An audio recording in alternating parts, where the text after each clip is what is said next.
Let's start off. What's it feel like to be a World Series champ? How was that whole experience? Yeah, you know, as a little kid, you watch the World Series every year growing up, and you know, you never really think that it could be possible, but then you know, it's something like you always dream about, and it might not be one of your main dreams or one of your main goals just because it's so hard to do. And then when you're up on that stage, and especially watching that last out with Chris Sale on the mound, I mean, it all kind of just hit you at once, and it was special, really special. Is there one memory that you take away from that you'll always remember? I think just like having my family there, getting to experience it with me, and you know, just experience it with those teammates. I mean, we got along so well. Our team chemistry was awesome. We were brothers, and you know, just the memories of everybody coming together, it's pretty cool. Yeah, what was that season like in the locker room, in the clubhouse? It seemed like you were a really tight-knit group. Yeah, definitely. I mean, it was an easy season, just getting along with everybody, showing up every day. Everyone would show up early, you know, stay there late, just hanging out. And you know, I think that's what it takes to make a championship team, is coming together as a team like that, like we did. And we were more brothers than we were teammates, so it was cool. You said it made the season real easy, but I mean, you've had a tough career finding a spot in that lineup. They've moved you around. You've had some injuries. How difficult has it been for you? Yeah, you know, when I say easy, I mean like showing up to the field, and you know, the season went by pretty quickly for even how long we played. And you know, just for me, going into this year, I knew that I was going to be roaming around everywhere, and you know, I just wanted to do what was best for the team. And we had a really good team, and I knew we had a chance to win. So any way I could get in that lineup to help the team win, and you know, I did. Do you feel comfortable at one spot over another? I mean, the more and more I played each spot, the more comfortable I got. I'm probably more comfortable in the outfield because you don't get as much action, but and then probably first, and you know, I'll always be comfortable at catcher, you know, but you know, just whatever I had to do to help this team win this year. That was it.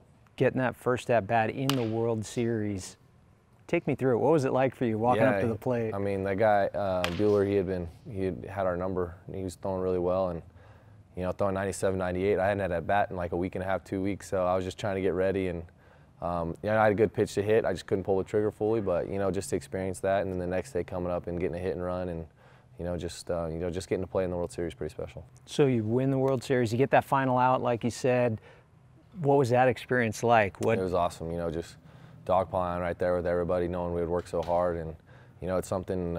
After we did the boat tour in Boston, you know, we definitely want to do it again. So.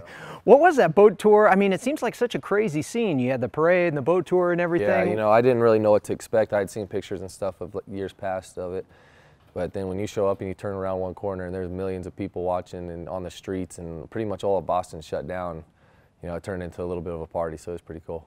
For someone who hasn't experienced it, what is it like being an athlete in a sports town like that, Boston, that you have such a huge fan base and they're so passionate? I mean, if you're playing well, they'll let you know, and if you're not living up to their standards, they'll let you know too. So it's they love their sports there, all sports, and you know, to be such in a fan base where you get a sold out crowd every night, it's pretty fun to play in front of, and you know, it kind of pushes us to be the best we can.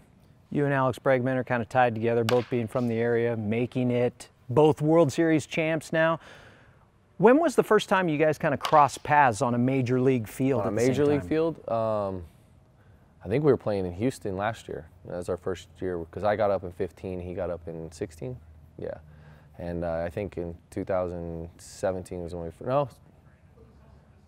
Yeah, 2017 I think was probably the first year, last year, when we got to play against each other, so that was pretty cool. Did you have a moment where you said, hey man, look at, you know, we made it? I mean, we've worked so hard. You guys both kind of grew up together. I think our parents did that, more of that. You know, I was catching, he was hitting, and you know, our parents started taking pictures and stuff of the TVs and stuff, sending it to us. So, I mean, he's my brother and all, but once we step on that field, we're not brothers at that moment. So I was trying to get him out. Do you say anything to him when you're behind the dish and he walks up to the plate? You just say what's up, and you know, just a little jibber jabber, talk some smack, and just have some fun.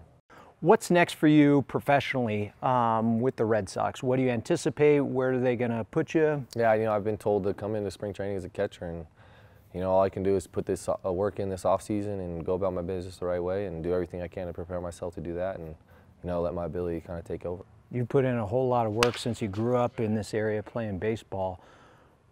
What got you hooked on the game? And obviously you have a passion for it. What really kind of sold you on it? You know, I think just the team aspect of it, you know.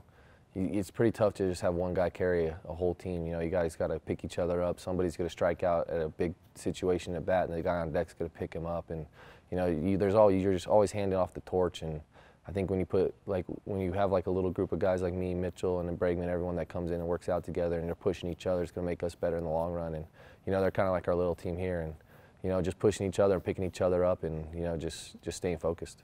Looking back at your high school career, is there a moment that stands out, or what do you remember most about your time at Cleveland?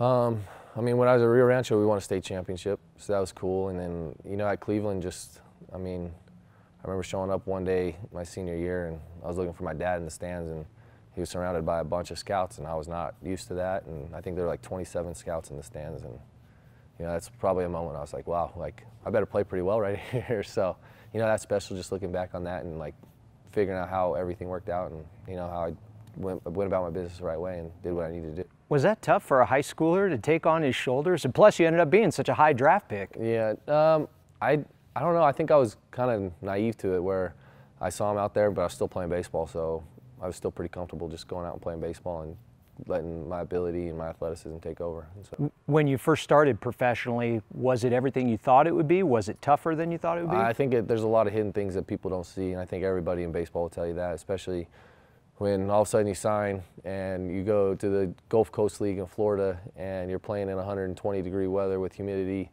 and it's just different. You're living in hotels that you're not making any money. You're living in hotels that you wouldn't normally stay at, and just the grind of 8 to 14-hour bus rides every 4 days, and it's a lot different than what you see on TV. TV's a lot different than what it makes out in the minor leagues, and I think that's the biggest thing, is if you can get through the grind of the minor leagues and stay focused, and that's when the guys kind of pull away in the big leagues. Is there a place or a location or a stadium or a city that you went to that was worse than, in the minors, that was worse than any other? Oh, that was worse? Yeah, definitely. There's some rough minor league facilities. But my favorite, Portland, our AA team, Portland, Maine. The city's awesome, the fans are awesome, and then Greenville, South Carolina was pretty awesome too. That's where I spent my first year in pro ball, and Greenville, just the downtown area, and they got a mini Fenway there, so it's pretty cool. For years now, you've come back to ABA during the off season and helped out with fundraisers of all kind. A lot of athletes choose not to do that. Either they don't have time for it, but why do you make the time to keep coming back? I think it's important for us to give back to the community that has our backs. They support us throughout the year. They let us know about it throughout the year, and to be able to come back and spend some time with them, share some knowledge, and raise money for some kids in need, it's special. And you have plans again this January to do the same? Yeah, I think January 12th in Farmington and January 13th here. I think this is probably like our 6th, maybe 7th year doing these camps. So, we've raised a lot of money over the years, and each year it keeps getting bigger, better and better. And the more guys I meet in baseball, the more stuff I'm getting into auction off and stuff. So it's been pretty cool. I ask athletes I talk to all the time, if I were writing a book or making a movie about your life, your story, what would the title of that movie or book be? Probably something about injury or ups and downs, and I don't know, that's tough. Probably just the grind, the process, and a lot of things happen in pro sports, even any sport. You get hurt, you got to work your way back. Someone's always there. There's always some 16, 17-year-old kid behind you trying to take your job, and as you get older, you got to work a little harder just to maintain and make sure that that job's still yours. And there's always going to be a setback at some point, and you got to be able to overcome that. You feel healthy now. What's your motivation heading into this spring? Yeah, just get ready, get prepared, go out there, do everything I can, and let my ability take over. I feel confident in myself. I feel good. I've felt good all year, healthy, so I think it's going to be a good year.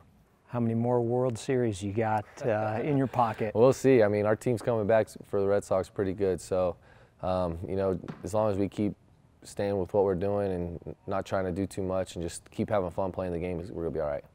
Blake Swihart, making it through the grind. Thanks. Thank you.